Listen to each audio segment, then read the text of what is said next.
No, so we're just getting started now. Hopefully everyone's sort of signed in and plugged on.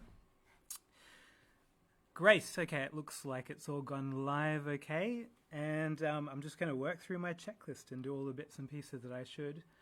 Let's first turn on the video.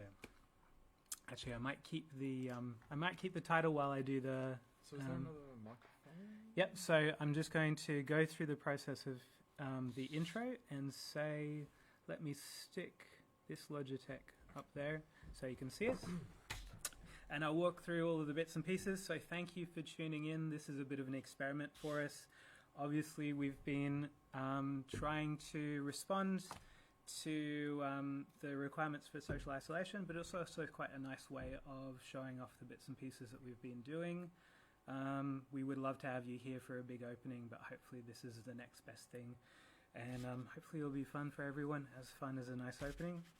So let me just say, okay, this is a bit of an experiment. As I say, we haven't quite necessarily got all of the volumes of everything down. It's fairly involved, so we've got the headset here, and we'll be able to see the video through the headset.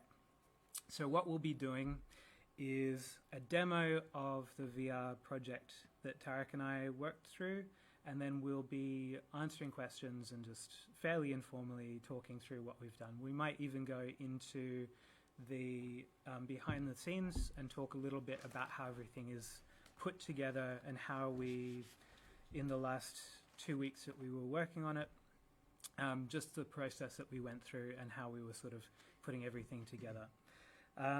So this project is part of a bigger program of VR studios with 9 artists. And over the next few weeks, going on into months, we'll be having live streams for each one of those. And you can find out more information either through the Tactical Space Lab Facebook group or through tacticalspace.org, the website that we've got for that. I would like to acknowledge Australia Council for supporting the project.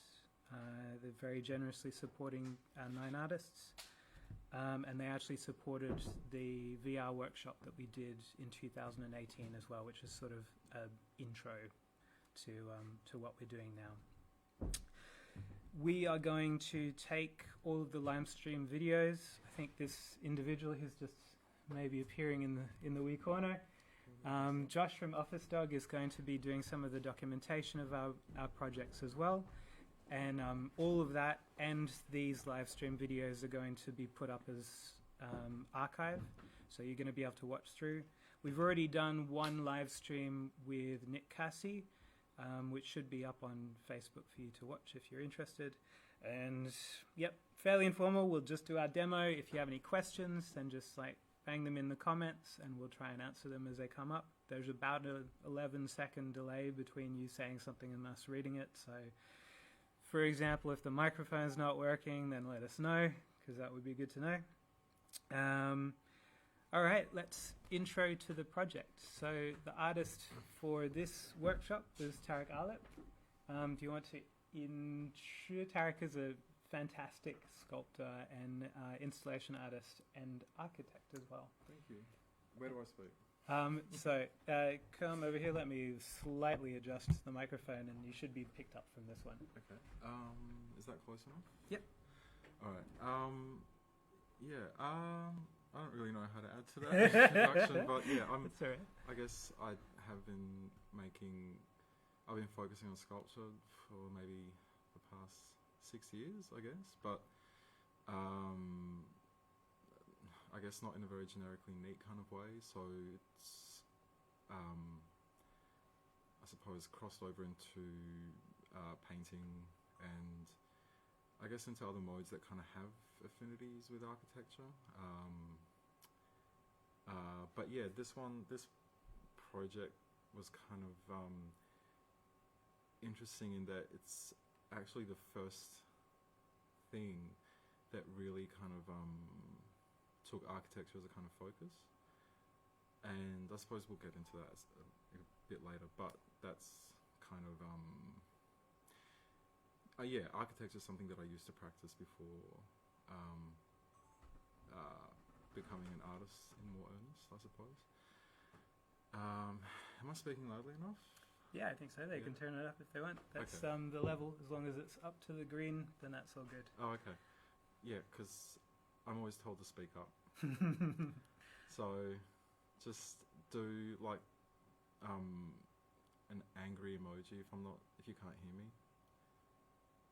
Good. Everyone can hear me. 11 seconds delay. The problem is every time I laugh, it goes like way up into the orange. Oh, okay. Yeah, Tarik does amazing works, and one in particular. Just the aesthetic of these incredibly finely cast. Are they plaster or cement? Very fine plaster. Plaster with a bit of cement. They just do. I get a funny taste in my mouth when I look at them, just because the precision of the molding. But it reminds me a little bit. Okay, is that to you? Well, okay. Thanks, Isabel. Okay. This one's for you. I can turn it up a little bit as well. I had that same issue with Nick's one. I couldn't really hear. Okay, all right. So that's good to know. Yeah. I'll talk quieter. I'll get back here and I'll turn the volume up, and you talk quieter. What we'll do is in a minute we will. I mean, is there a way to just have the mic? Yeah, for sure. Let's do that. I'll just turn it down for a sec.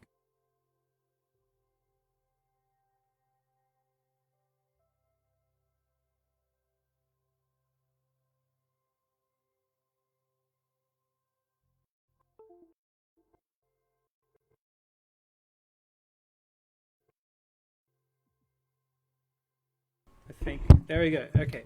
So, let it not be said that we don't respond to our audience. Is that better? Can you guys give us a sign whether you can hear us? In 11 seconds. Okay. I think I've cranked it up quite a way, so I think that would be good. I mean, that's 3 people. Yeah. Put the headphones on. Okay. And what I can do is before I put this into archive, I can go through and adjust That was a thumb. the audio. Is that a thumbs up? I was giving Isabel a thumb. Okay. Good feedback. Yes, thank you. Okay. Thank you. Good stuff. Yep, so I'll go through and I can up the volume at the beginning. This is really interesting to see them coming through live. Okay, so what we will do, probably without further ado, just to communicate what we've done, we will throw Tarik. Do you want to go into this space? And I'll start everything. Might have to adjust. There's audio in the experience. Oh, did you kick the light? Oh, you're standing right in front of the light. Oops. So, okay, it's all on. If you go into the space, I'll just set up Tarik, and then what we'll do is we'll work through the experience itself, and Tarik can talk through it as well. You've got a microphone, you can talk. So does this have a microphone in it? Yeah. Oh, okay. So if I'm walking around, I don't have to be near this microphone. Let me just check the... Can everyone hear the sound that's in this? Yeah. Oh, good. Okay. Yeah. Let me just check the volume for that microphone that's on, because for the moment it seems to be first microphone. So there's the doorway. I might put you into the open space just so that you can move back and forward through it a little bit better. Right, okay. I'll not take that off for a second. Okay. And So just in there? just while Tarik is going into the main play space, I am going to just make sure that his microphone is working. Do you just want to tap that and see if it's doing stuff?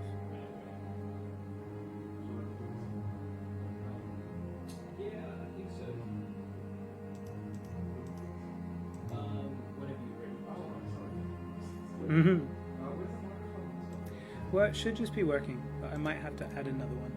We're just negotiating the microphone for the moment. I'll try and do it now.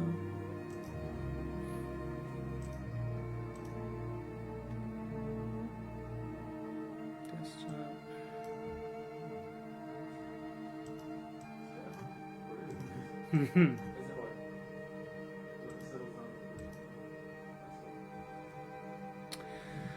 Oh, that's annoying. We did have this nicely set up, and then we just had to do 5 or 6 resets and updates just before we came live that we're trying to respond to. So I may have to do a bit of troubleshooting with the microphone, actually, because it would be really nice to be able to hear you talking as well. Oh, what does it say? I think it's just about that. Oh.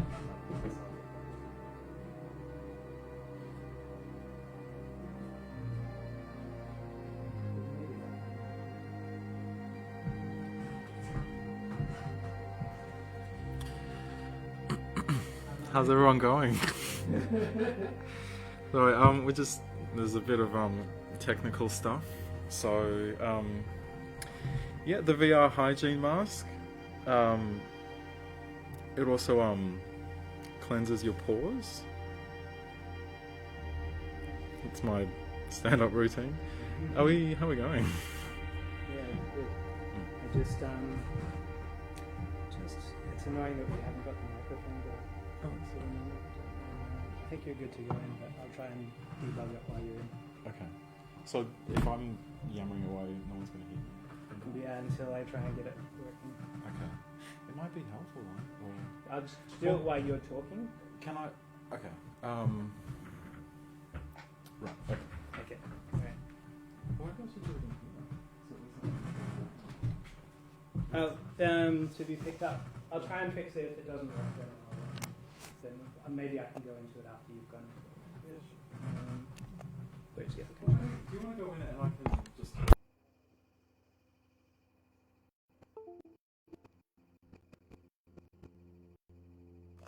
Or maybe Josh can go into it. Yeah, can if you want. Okay. Okay.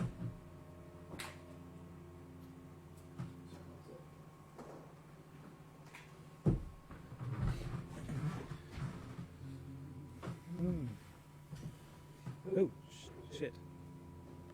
I'm just going to put this doorway in the middle of the room. Oops. And that's the wrong thing. Do you just want to hit stop and play? Whereabouts? Is that the green button? No. On this one. Oh, sorry.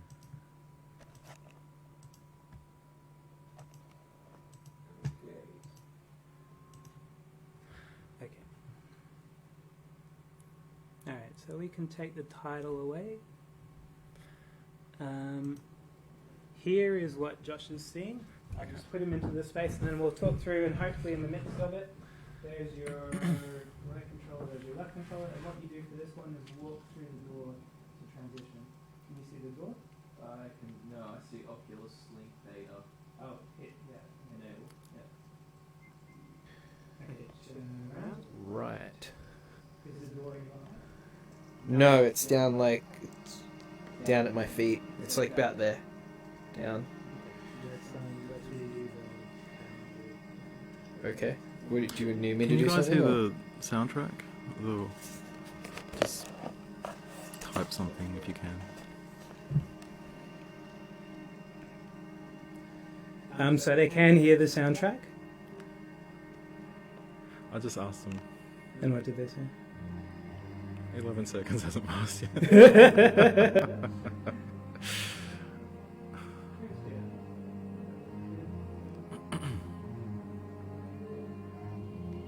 Oh, very nice and creepy.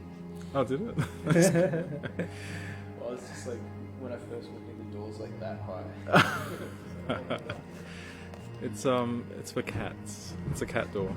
Okay, so now I can see Asgard's Wrath.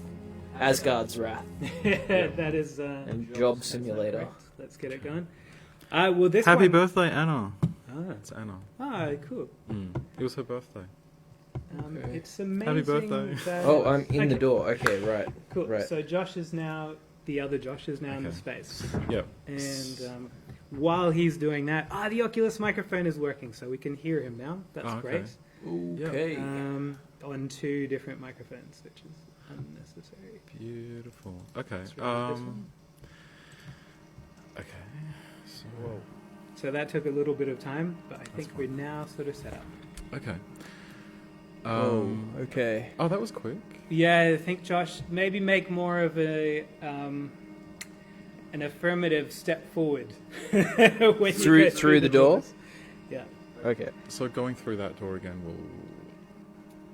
Okay. Okay, so we've just gone through the next This sequence. is... Wow, okay.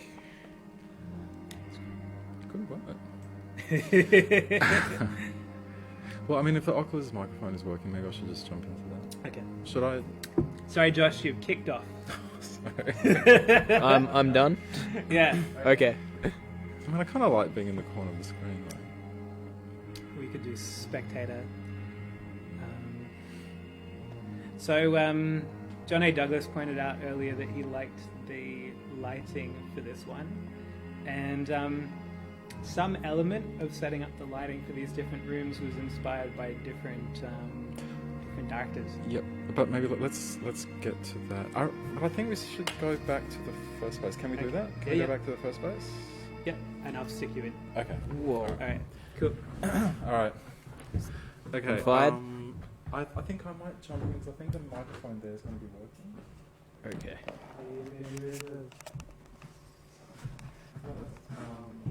How did you find it? It was the transitions are trying to intense. It's like the transitions like whoa. And stuff like that. In the first place, were you ushered out at a particular time, or could you have spent longer in there? Okay, so I kind of think I'm All of them what? messing up. Oh, okay. I don't know. We're in a different space now, though. This is like the menu thing. Yeah, I'll start it in a second. Oh, okay. Close your controller. All right, thank you. I went around behind the door and looked backwards through it, and that took me to a new place. Okay, so Alright. So, are we back? Okay. Yeah. All right. all right, are you standing on the door? So what Tarik's going to Yes. do is he's going to walk through the process, and you should be able to hear me on this side. You should be able to hear him on the other side. I haven't had the chance at all to look at any of these comments, so if anyone's got any questions about things, then Can someone just confirm that they can hear me now? Like, if just to. what's that weird noise? I'm Your not phone's sure. ringing. Anyway, can everyone hear me still? Can someone just? The last So- message that someone said was that your paws look great now, Tarik. My what? Your paws look great. That's nice. My paws. Yeah. Oh, thank you. Yep. They can hear the rain. Yeah, they can hear you. Excellent. All right. Hi, Okay. everyone. This is. I'm here to play stewardess. I don't know where to start. So, yeah. I guess maybe a few of you kind of know that I'm supposed to be working on a short film this year. So that's kind of really played a big part in how I approach this piece of work. We did kind of approach it as a piece of filmmaking in a sense. So what you'll see is something very referential, which was a really enjoyable way to work, basically, to kind of like, film is a very referential thing in itself, and the things that we're referring to themselves wear their influences quite loudly on their sleeve. So, you know, but I mean, there's also kind of a particular kind of thesis on poetics that's that I'm trying to expand here. So how do I get to the bit where I'm touching myself, basically? Well, how do I get to the next place? Do I walk through here? Okay, so the transition that was kind of a fun thing to play around with, and actually I've got a mate, I think Brendan Hatton, made a procedural VR experience Do where I you go could through? move between spaces just by walking through one door to the next. Do I go through here? Yep, so if you walk Okay. through the door, All right. So I'm walking through the door. So, Maybe I won't talk. Maybe I'll That's just going to pick it up. let you guys just watch.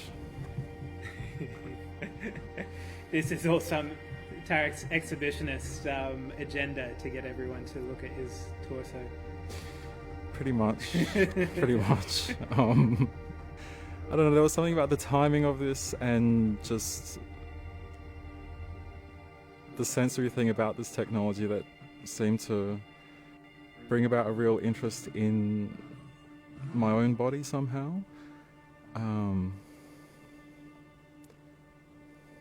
Does the boundary come up when I approach it?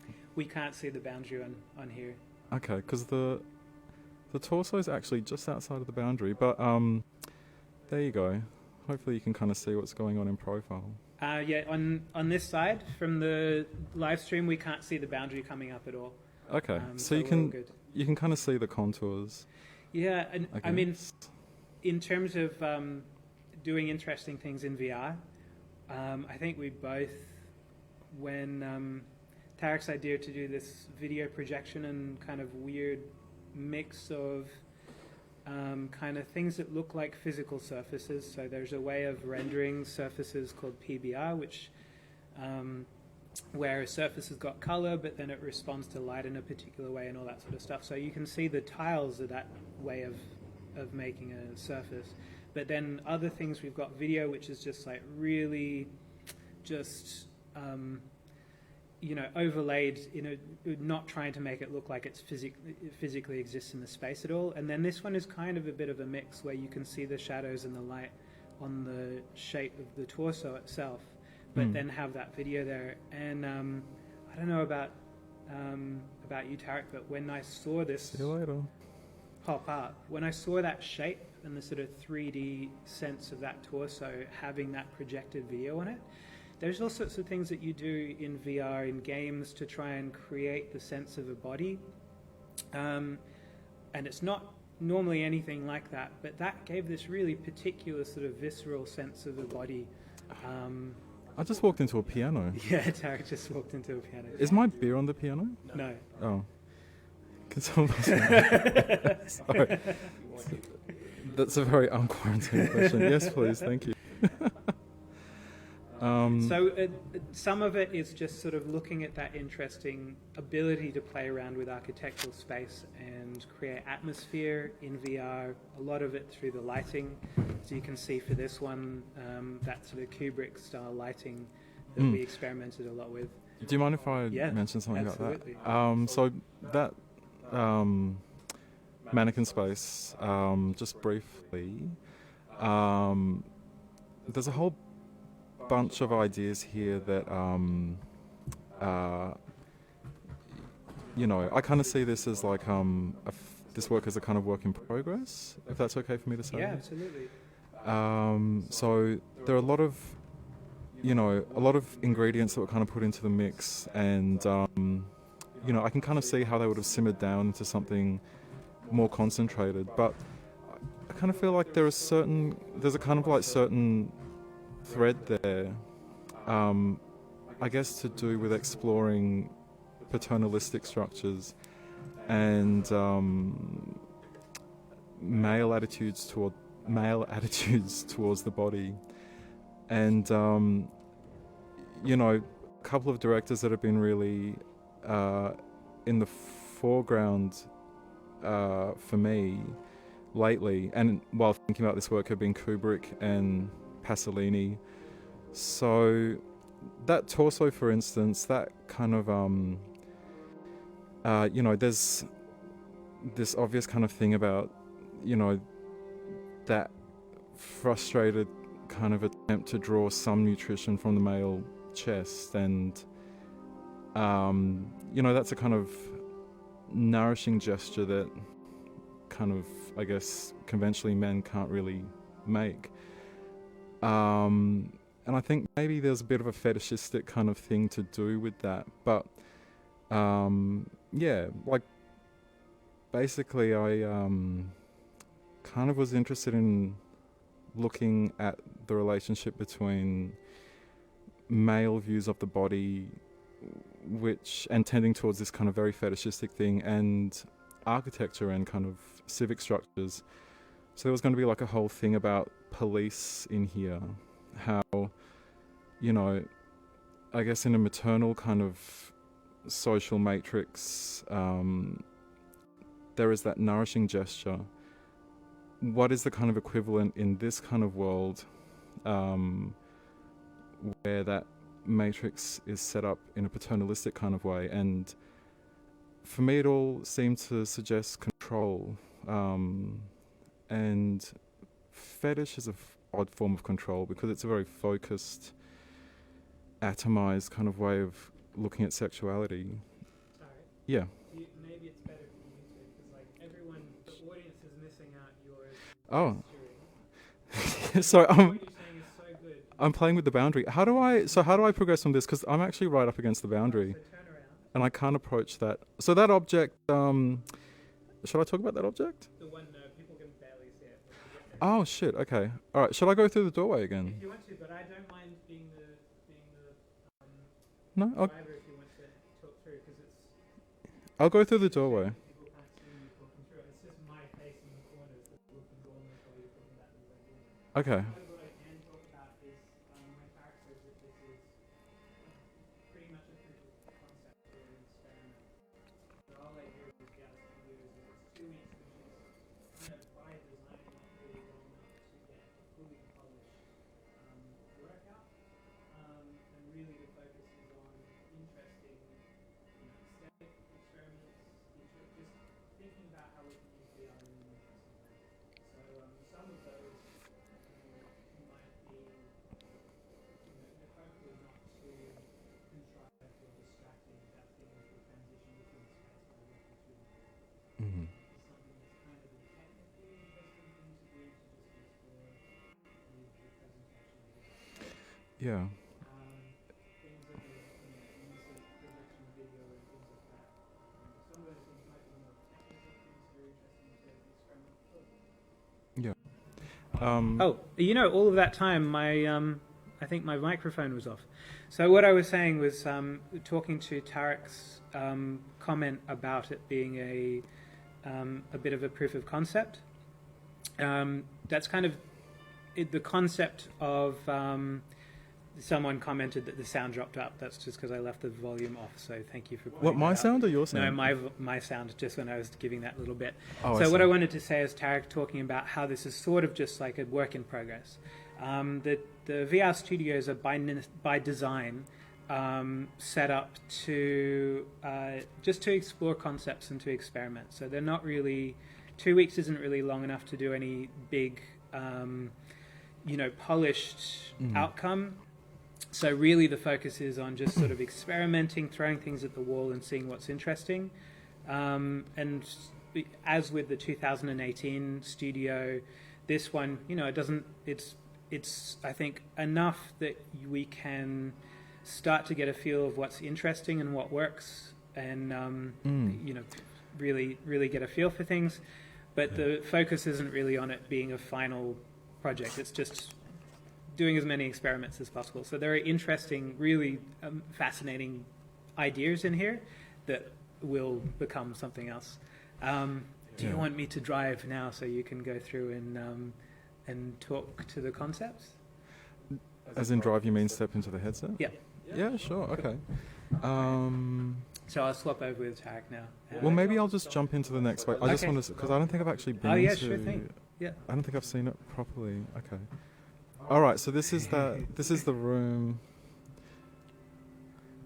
So I guess this room kind of was more a test in a particular kind of lighting, right? Yeah, this is one, I suppose, of the a study of a few different sort of reference ideas of how to light rooms. So this is kind of like a Torelli sort of lighting thing, just playing with. Nice balls. I'm gonna go through here. Uh-huh. Oh, and here we are, Yeah. back in. So there's that egg from Tasmania.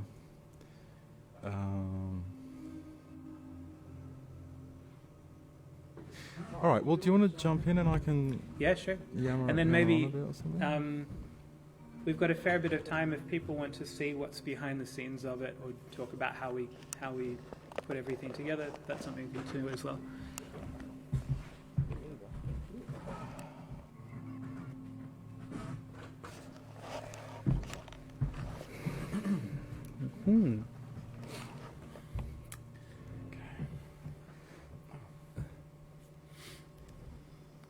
Oh, I'm on the wrong side of the door. All right. Okay. So where are you? You're Do you want me to walk through the door? maybe. That is a bit of a void space, I guess. Yeah, we're back. Okay, so here we are back at the start. There's that torso.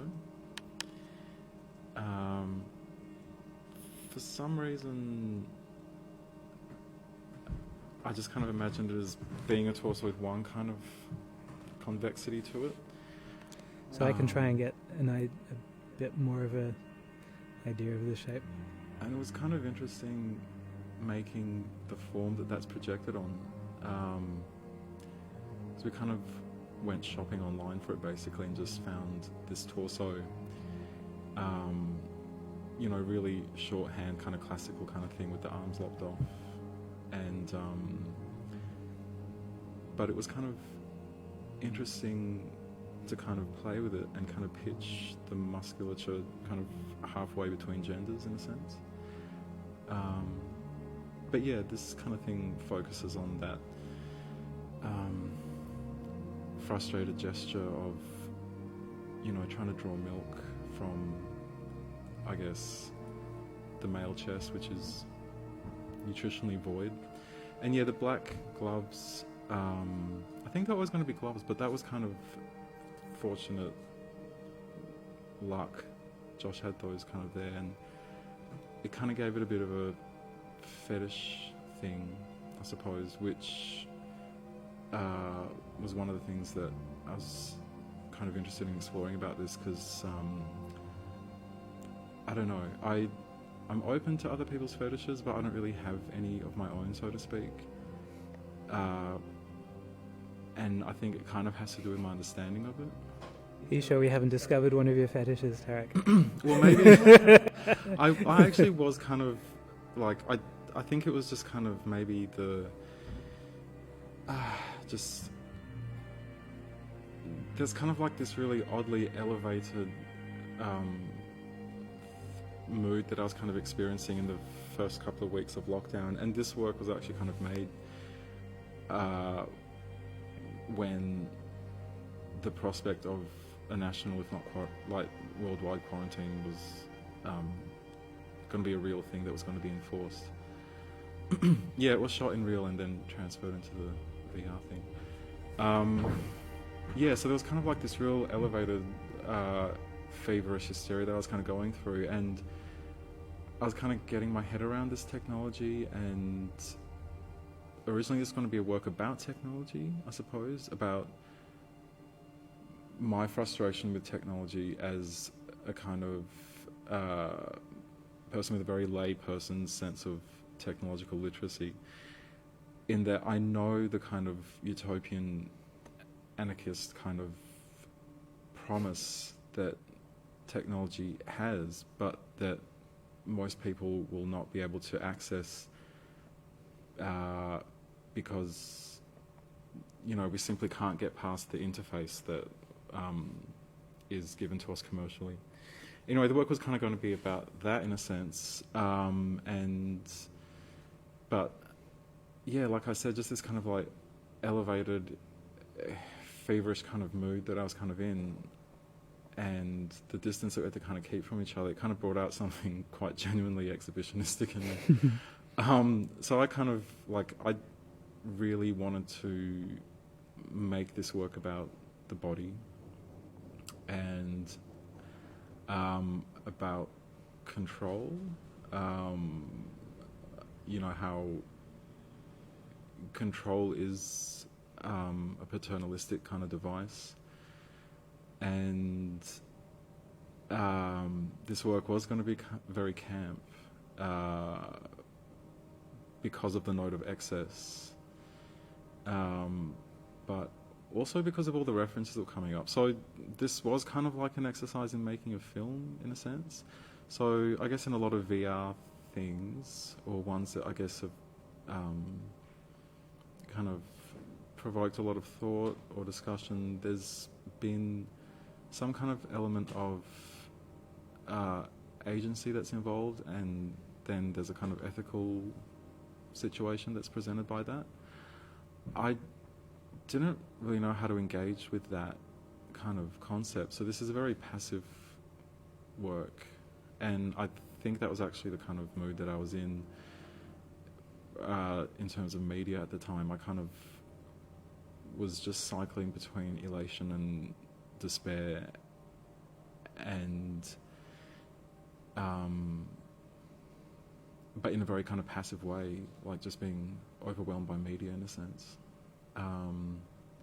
When you could say, Tarik, that discussion about civics and architecture's place in civics, this is sort of like, as much the disciplining structure that you're within, even though it's so fairly alluring and beautiful and sort of formal. No, totally. Like it's the kind of civic world and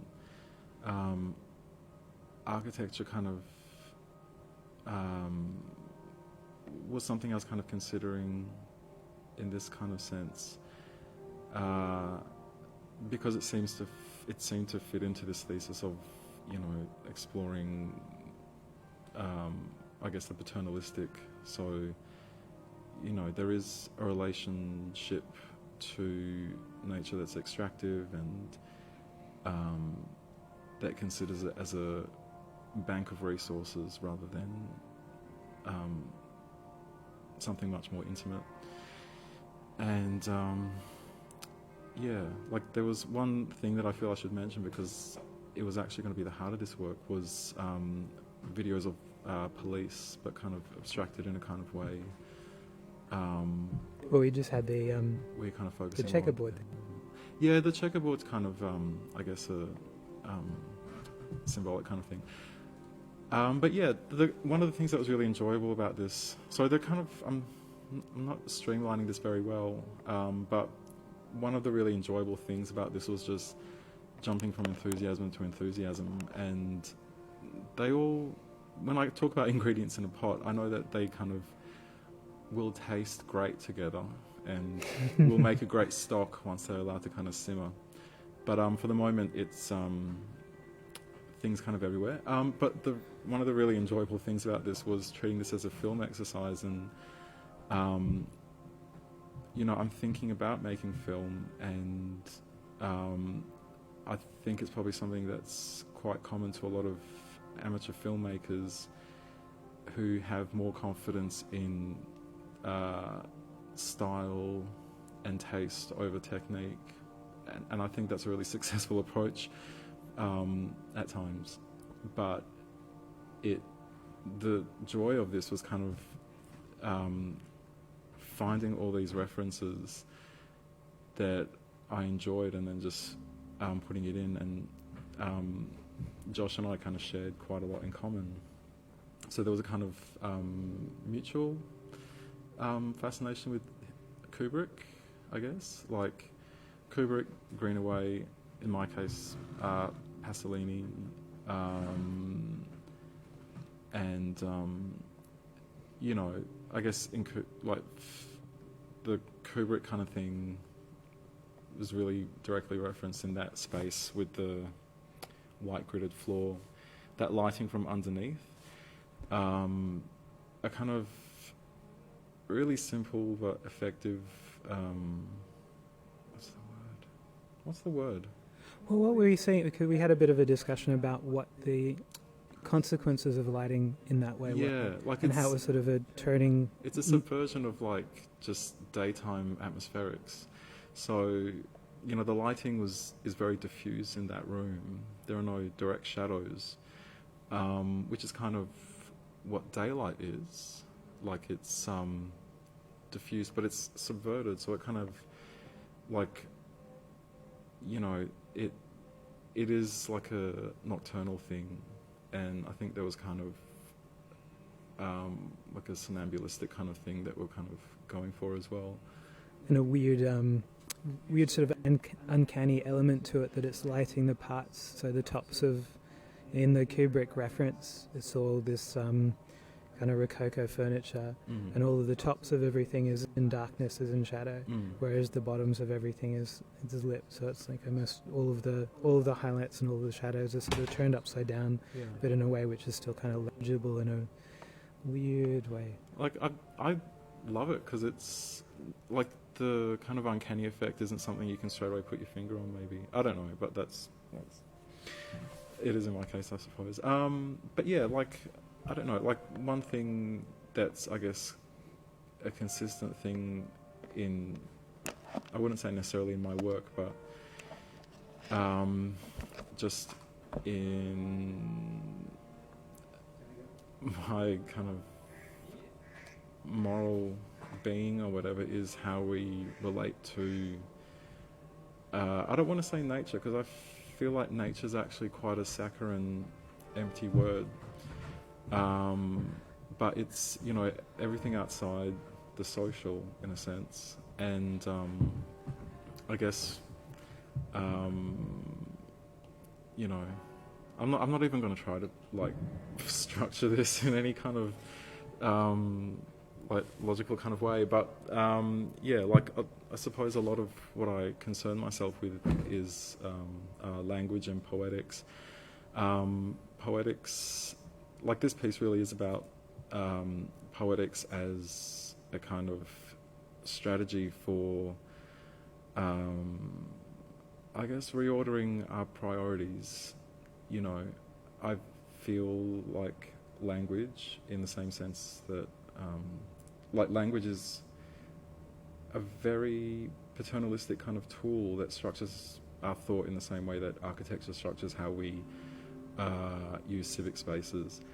And poetics, I feel, allows us to place our own fingerprint, or locate our own fingerprint in language, and to negotiate that relationship between inside and outside. And I feel it's quite telling that in English, all the words that we have to use, that we use to describe nature or whatever, are all quite picturesque and harmless, and you know, landscape and all that kind of shit. And all the kind of things to do with experience and being kind of fall into this realm of language that we describe as ineffable. And you know, so that's why I kind of hesitate to say that my work is about how we relate to nature, because I feel that nature is a word that's purposely been degraded of its value. It's a sentimental, harmless word. Thank you. And it is, as soon as you mention it, it kind of, you know, already has something. It's already something with no social kind of value to it. But that's kind of what my work is about, I suppose. A kind of deep distrust of social forms and social structures. But I guess You're smoking at this. I really enjoy this bit. Like I think it actually works quite well, and I actually kind of thought, like, I actually feel this portion has a lot of ideas in it, because I don't think it has like I don't think it has like a singular kind of moral suggestion to it. And I think maybe that's kind of, I think this is the first work I've done. I mean, I've probably had some very camp moments. I mean, let's face it, I do. But I feel like this has been the first time that I've actually felt camp to be what I've wanted it to live up to, which is something disruptive. Like, I think when I was young, I kind of had a brief fascination with the word queer. I thought that it had some power then, and then it kind of became this term that everyone identified by, and I kind of lost interest. But I was talking to a friend of mine about it, and, you know, a lot of attraction is electrical, and it's to do with sensation, so you don't necessarily ever think to put it in words, but I guess the appeal or the allure of that word was to do with the fact that it promises disruption, and it's about more than style and affectation, and you know, that particular archetype of you know, the disruptive one, I feel is a really valuable one, and it's probably one that I've kind of channeled the most purpose from. So I kind of really like that figure,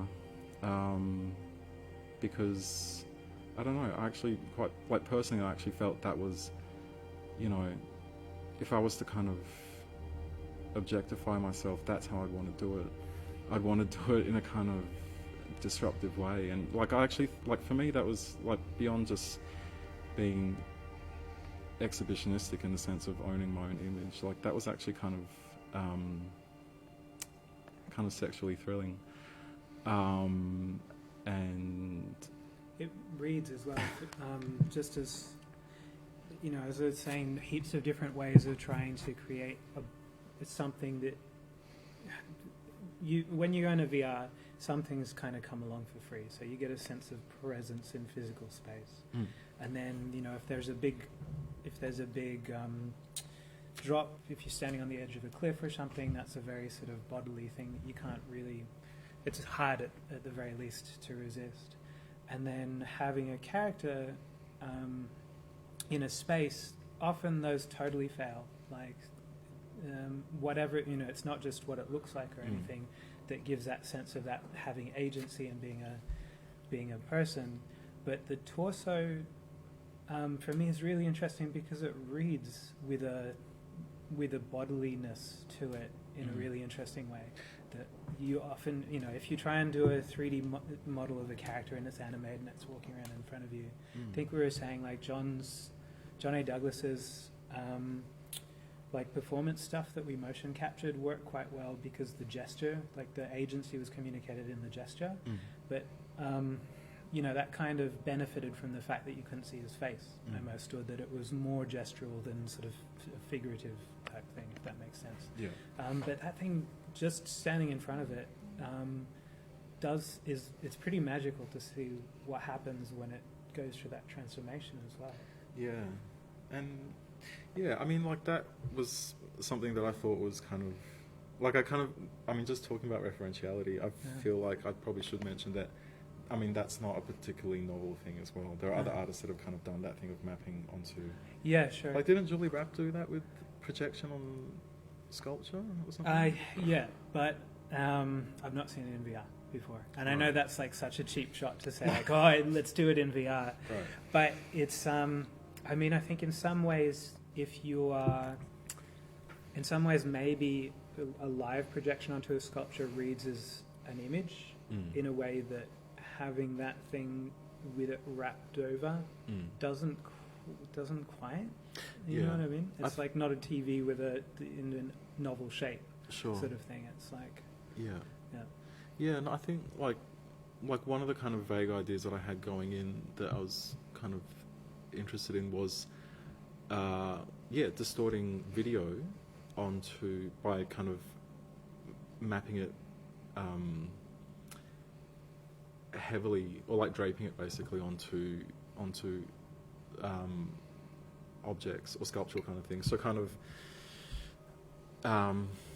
so that it wouldn't just read as projection, so that it kind of like it was a video as fabric kind of thing. And you know, part of that's kind of to, you know, blur that line between sculpture and image, and how that convolutes readings of surface and you know, objects and all that kind of stuff.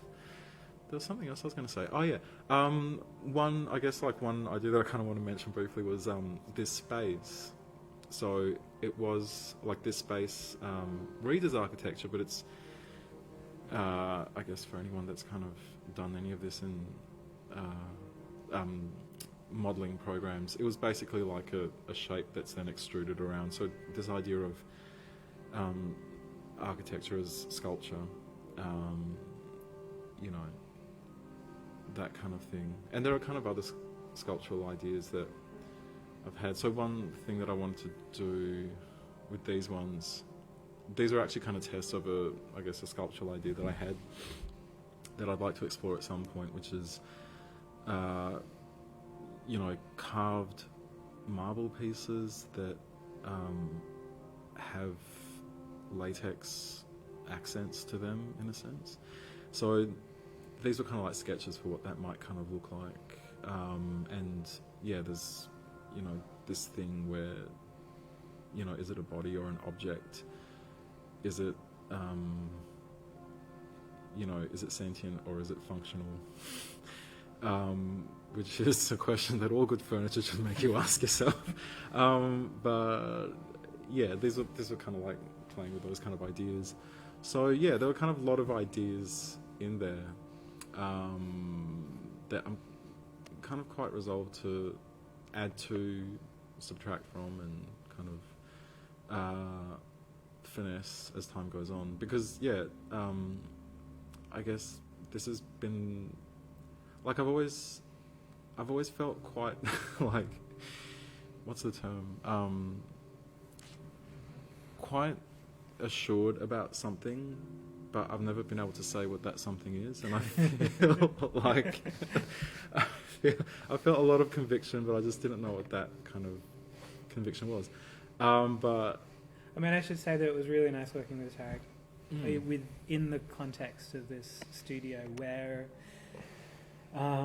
you know, 2 weeks to go from nothing to concepts and sort of, but also to have the freedom to sort of follow where an idea goes. And it changed an awful lot from the beginning. We were sketching out and there wasn't really a sense of like what it would look like as a space. Yeah, or even a sense of like the original idea being sacred, and we had to go with that, which was nice. It's like sort of taking some of these ideas. I'd love to show the Google Doc thing of all of the references, or is that giving the game away? I don't know. No, well, it's just, I mean, there's not heaps of time. I mean, we could, but actually, you know, one thing that I thought, I mean, just speaking of Google Doc, that had a lot of, like, just history in that. I feel like I should also point out that, like, you know, this was made during a really odd time, you know, so this was like a really nice bubble to kind of live in while that was happening. And I think the night that I went home, that was the first night that I actually felt alone. And I actually had a bit of a panic because we'd been in this bubble just hanging out and working together, and I actually hadn't, I mean, I guess we'd still been observing quarantine, but you know, anyway, whatever. But I think if, rather than show the Google document, I want to maybe like a few things from it. Yeah, we can. Yeah, okay, we can be careful rather than going through it and it's well, we can go what's through this idea? Let's go. No, let's go through it. I don't mind anyway. Is that Beer Virtual? Yeah, that was a while ago. Yeah, I downloaded it. We're going like that. We're using the green screen to do it. Yeah.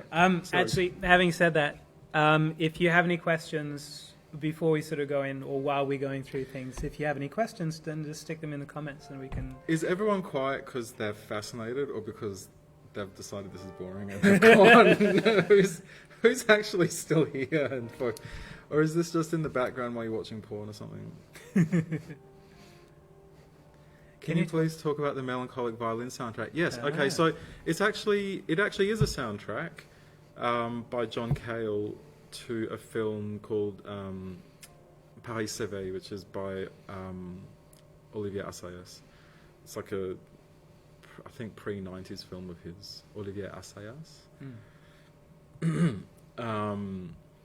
But yeah, John Cale Paris s'éveille, or Paris wakes up. Brendan's mesmerized. Thanks, Brendan. Thank you. So there are signs of life out there. That's nice. Well, it's nearly been an hour.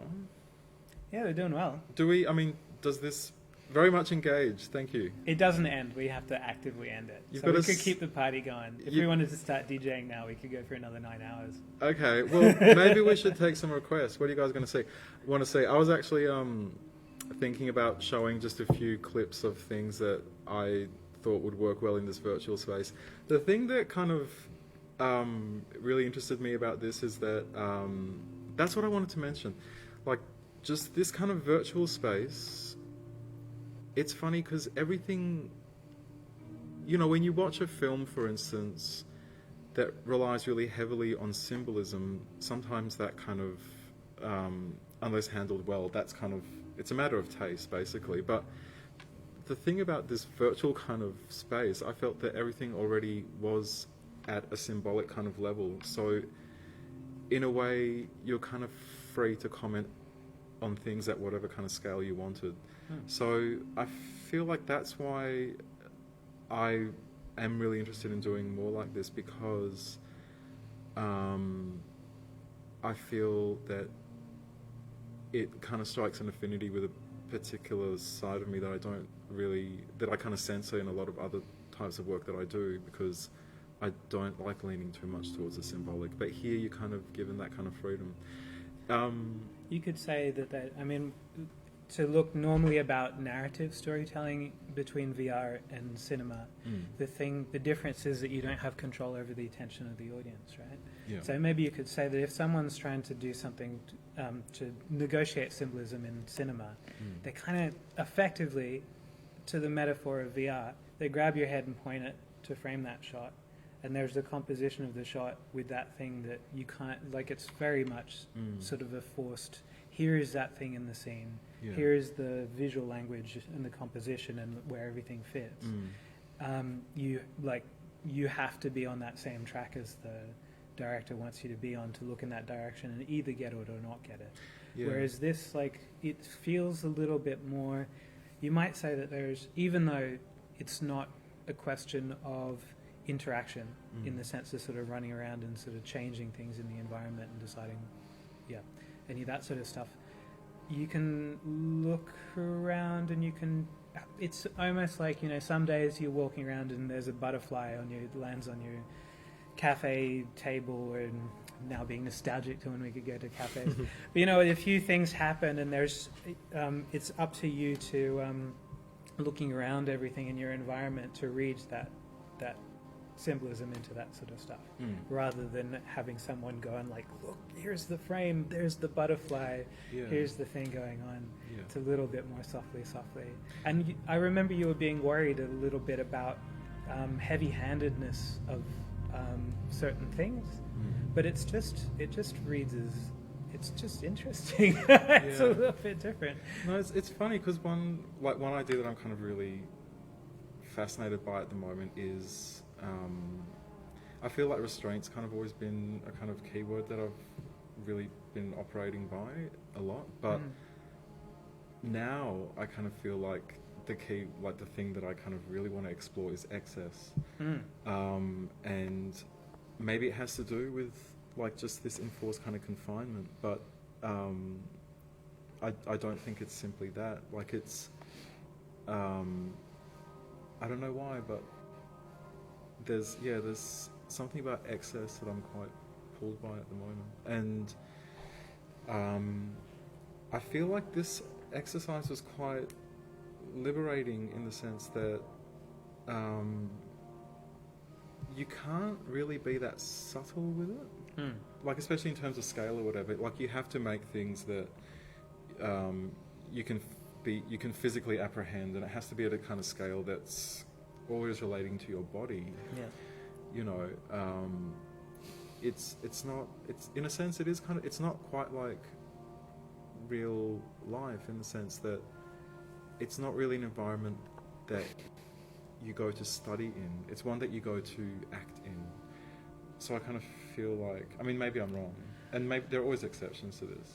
I mean, actually, that work he showed me with the little town, that was one. But I feel like with this one, I kind of felt like I just wanted to explore excess, and then from that take away or whatever. But I don't know. Like I don't know whether this was a gateway for me in that sense, or whether this is something that I'm tending towards just generally. And I think it is something general, because I think in the things that I've kind of scheduled myself to kind of explore over the next year, they are to do with excess. So excess in terms of the body, excess in terms of like just how to describe being and everything like that, because you know, just this, like the state of being is like such a kind of varied and insane kind of thing, and you know, I guess that kind of like ontological realm is what I'm interested in exploring. But yeah, I mean, but yeah, speaking of that, I suppose, one thing that did kind of occur to me was just to show a few clips from things. Oh yeah. So maybe we could go to that Google document. So one way that we had of working was to kind of just put things on a shared document, and it kind of became like this, you know, library of references. But I think one of the first things that I kind of showed to Josh in terms of the tone that I wanted to capture, which at the time was just one of sheer panic, but kind of you know, really wanting to submit to that panic, was a video by Coil, which is who I've kind of loved since I was a teenager, and it's one of the few things that I haven't quite outgrown. But I went through a period of really being absorbed again in their work, and I think that kind of culturally at a moment now where people are appreciating these kind of things, that kind of excessive, very gay, I mean, gay's not even the right word, I feel, to kind of describe that worldview, whatever, but I guess that 80s transgressive stuff, but I feel they kind of had a very different kind of fingerprint on that. But I don't know, this is what I used to love as a teenager, basically, so maybe this is how do you go to YouTube? Yeah, let me turn on the thing. What we can do is we can key it up in here and then pull it across to the other screen. Okay. But I'll just I'll just turn off. Where is the mouse? You're good to fit that down, Josh. I'll just turn this off. Who wants to watch a music video? Are we going to get in trouble for this? No. So stick Oh, like it. copyright. Right? Yeah. What am I doing? All right. I need to add display capture. Okay, cool. So now if you drag something, let's see. Do we can want we to? get it? Yeah. All right. Oh, hang on. Make that one go small. Make that one go small. If you key up something there. In where? In here, then I think. Oh, no, I think that's right. And then we turn that one off. Then everyone can see. Just like, let's not see. Will they get the audio? Yes. Because that's the whole point. Let me put the title up for a second, and then okay, we can do it. I don't want to reveal that okay, cool. So I mean, maybe it's a silly idea, but there was, like, just kind of visually, there was something that I found really effective in this video, which you'll see. But it's a spatial thing that it kind of achieves, and that was kind of you know, the first kind of reference that I had for how I wanted it to feel, the tone of it, not necessarily sonically, but the tone of it and just spatially what it does. And it's a really simple kind of thing, but it's will they hear this? Yeah, I think we'll find out in a second, but I'll put it onto the other screen because that's the screen that we. I mean, we don't actually just leave it. I don't think we need the audio. I think it doesn't have the audio. Just for the sake of. I'm gonna go to the bathroom. Oh, are you? Okay. All right. I think everyone's probably gone. There's 19 people watching it at the moment. Yeah. I might need to make I'm in the video.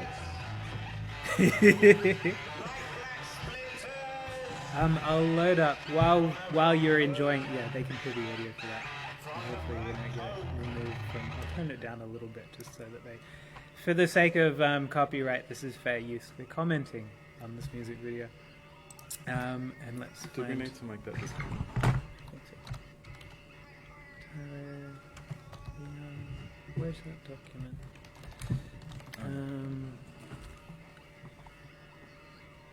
How's it going? I'd completely forgotten this. I don't know, there's like 5 or 6? 6 altogether. Oh, cool. Thank you. Yeah, no. I mean, that was the nice kind of thing that we came up with, like how to give you an experience of one large space when you can only really explore a limited space at a time. So it was kind of like the idea of the doorways that you kind of, it's that carnivalesque nightmare basically where you go through a door and you don't return to where you came from. You kind of end up somewhere new. But yeah, that was kind of a way to make this large space. So you can see the other parts of it, but you access it by seeing it in segments kind of thing. Yeah, I can see at one point something that I came across was something that I had been previously doing from a distance. Yeah. In a different room, I looked over at someone's like, is that something over there? I kind of forgot to mention that actually. Like just the fact Oh, that, yeah. that continuity is what helps you navigate. Okay. And like get your bearings basically. So Josh is just out of camera and maybe out of earshot. Hang on, let's. I've turned this one down. Yeah. Do you think that's going to be slightly distracting for people in the room? No, I think it's You think it's good? All right, leave it's it. a really good Sure. background. I really like it. My mum's going to watch this. She's going to be in tears. Josh, out of camera, was talking about the transition between spaces and how there's, in this middle part of the experience, you move between different parts of the same space. And Tarik's going to tell you about that. About that, yeah, but yeah, that's something that I forgot. I'll go for you. That's not how it works. That's not how bladders work. Yeah, so in that kind of space with the, is this disconcerting? The space with the lighting from beneath and the kind of faux classical kind of stuff in it. The intention was actually to make one large space, but there's a limit to how you do that in VR because, you know, you're kind of confined to the physical dimensions of the space that you're in, of course. So the notion came up to kind of make a large space that you then explore in segments, but when you're in one portion, you can see aspects of the rest of the space that help you navigate in a sense. So you kind of have landmarks that you orient yourself around. So say that you're in one space and then you kind of see an object here, then you end up in another portion of the space and suddenly you're in front of that object, or that object's now to your west or something. So it was just kind of like, I guess the term is kind of like carnivalesque nightmare of going through a doorway and then going back through that doorway and ending up somewhere completely new. And I think that was a fun notion that would have loved to have kind of done more of. Is everyone over the music in the background? I quite like having this as a background though. I mean, I think, you know, that's that kind of reflective material that they use on highways and stuff when they're doing road work. And actually, there is some interesting information on this, like, period of coil that I, you know, still quite like. But Nicola Bowery, who, like, she married Lee Bowery, and like his widow, I suppose, she designed a lot of the costumes that they wore for this. So this one, I think, was kind of meant to be. I think the idea was like, bedlam in the asylum. So their outfits, I think, are meant to look like straitjackets. Relaxed straitjackets, but kind of made with that fabric that they use. Well, that kind of textile, reflective textile they use to make road workers apparel, because it reflects light from every angle and then kind of does whatever. And the effect in this video is great, I think, because they can turn the lights down but still be completely luminous, and there's kind of like the guy from Coil, John Balance, was very quotable, and I think one kind of little aphorism of his was this desire to do away with that Christian equation of darkness being evil. So I think there's something quite interesting about them becoming a source of illumination in darkness, I suppose. So it's interesting. Like it's like 1 foot in the symbolic and then 1 foot in a very prosaic kind of thing. But yeah, I don't know. They kind of hold a special place for me because they were very much like teachers in a sense. I feel like a lot of people kind of had that view of them as people with quite a genuine intuition for the occult. Like there's a lot of like bullshit flirtation with occult and all that kind of shit that happens on a aesthetic kind of level, but I kind of felt they were the real deal, and like I think they kind of proved that by taking things to excess. So yeah, I guess there's that theme again, excess. Should we call it a night? Yeah, or just I suppose maybe give people. I'm just going to pause this for a second before it goes on to the next. We're going to give you something more. So if anyone's got any final questions or any comments or anything that you want us to respond to, then now's the time, because we're a little bit over the hour. Is there anything that I need to remind you of? Could you please speak about the red room with the open roof? Sure. What was that going to be? Well, it wasn't really an open roof. The circular room. Yeah. That was kind of like, I think that was more a test of lighting. So we had a bunch of different references that were really fun to play with, like the Kubrick ones. I mean, maybe we can look at the document what our references were. Oh, should I show this? Sure. Is that all right? Yeah. All right. Can everyone see that? They can if I stick it here. Uh-huh. Okay, so here's our, maybe I can zoom in. How do you zoom in on this? Is it?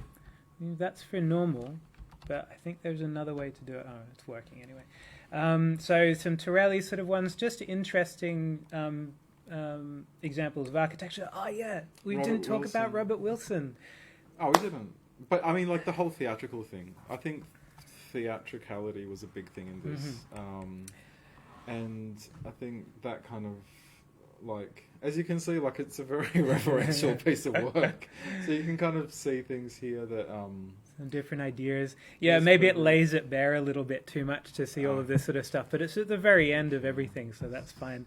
Basically, we were just sort of riffing on these ideas of Quay Anastasi, and also, what is it, Body Song? The one by the Johnny Greenwood.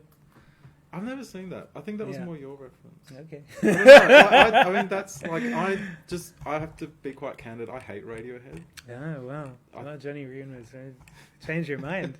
Maybe. It's like the new Quay Anastasi. Like, I just get the impression they're really, really awful people.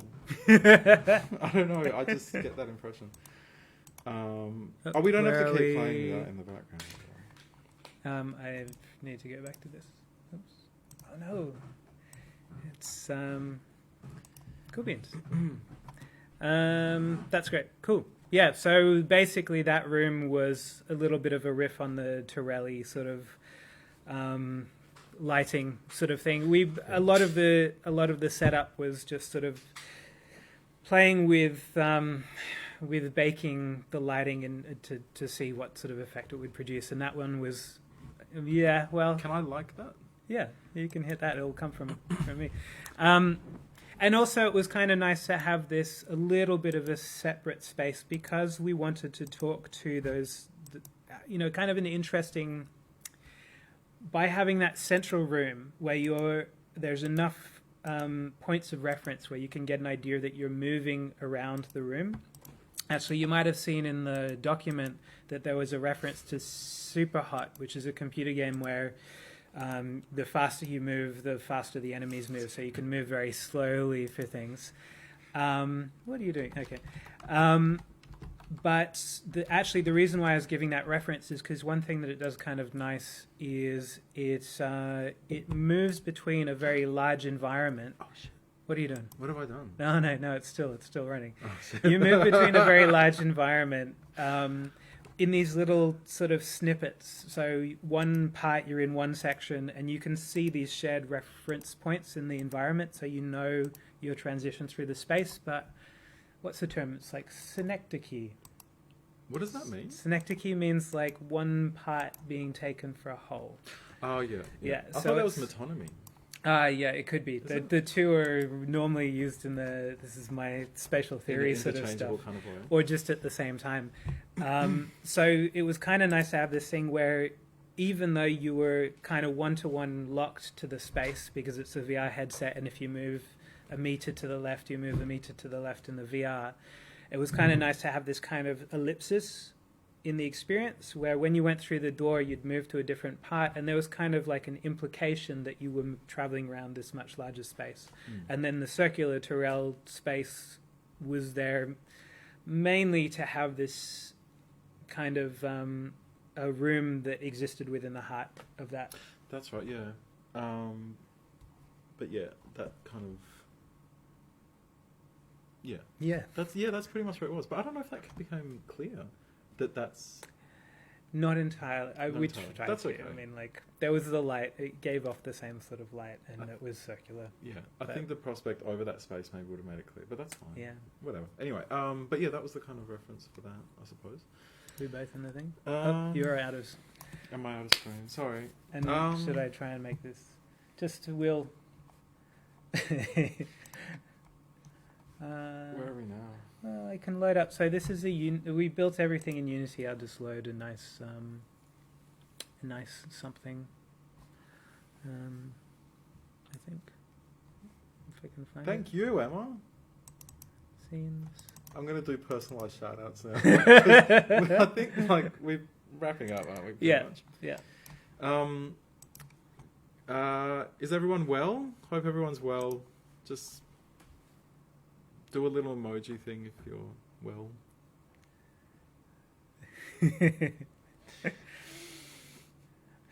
I miss all of these people. Yeah. Everyone. This sucks. I mean, just like the not world, being able the to- world in general. We'll appreciate it when we get back into it. I'm Mm. sure. This was lovely. Yeah. All right. Yeah. Mm. All right. We're Cool. going to call it a night. Unless you guys just want to chat. Do you want to say anything? I'm going to like everyone's comments. I like that. What did I do? Yeah. Is it over? No, it's still there. Oh, okay. All right. Well, Cool. all right. What is well? That was great. Thanks, Ah. Ainsley. What is well? What does that mean? I don't know. Well, okay. Doing all right. What is well? Trucking. Oh, as in, that's rhetorical. Yeah, and that's the problem is with the well? 11-second delay, is you say something and then someone says something back to you. What is well? Let's give him something aphoristic. You can. Dear John. As well.